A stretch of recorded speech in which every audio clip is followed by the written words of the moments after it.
At the age of 33, Klaus Schwab, a business professor at the University of Geneva, founded the World Economic Forum in 1971, originally known as the European Management Forum.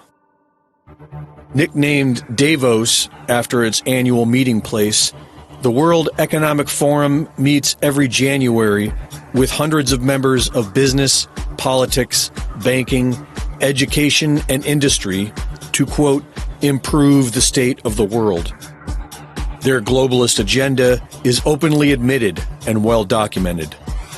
United Nations Agenda 2030, the Great Reset, Build Back Better, are all the same globalist agenda, and all stem from the Club of Rome and the eugenics movement.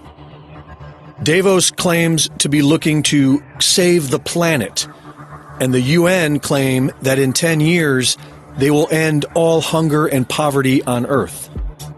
They admit that the technologies required to achieve these goals do not exist, and yet their solution is to bring the world to zero emissions in only 10 years. They want to end the automobile and aviation industries in only 10 years. This is why the Keystone Pipeline was halted on day one by globalist puppet Joe Biden.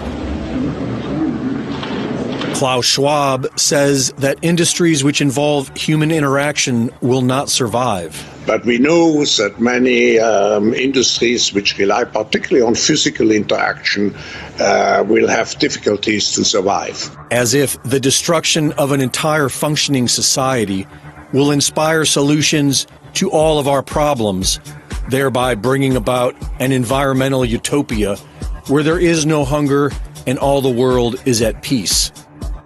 As absurd as this all sounds, we know the sheep will accept it as gospel. They already have. When the WHO was caught faking a hoax 10 years ago, the media reported it, but nobody cared. It was a beta test. Now, the media ignores overwhelming evidence that COVID-19 is a hoax. They go along with every contradiction and lie, and their audience obediently accepts it all as truth. The COVID crisis will be used to imprison the population, whether it be in camps or their own home. It is already happening. Humanity is being imprisoned by psychopaths who see themselves as our saviors. Order out of chaos.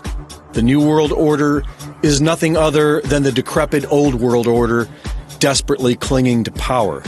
And their solution is to destroy the free market, to destroy the concept of freedom, privacy, and private property, and to foment enough chaos and destruction to depopulate the earth into a manageable level of serfs and slaves, so they can continue on with the same old scams they've been running for millennia. This is why Joe Biden signed a dozen executive orders paving the way to opening the borders and shutting down the economy. The New World Order cannot coexist with American civil liberties. And now that the populist movement has been discarded, the destruction of America from within can commence again. If the people of the world continue to comply to these unelected sycophants, then the people will get what they deserve. For Infowars.com, this is Greg Reese.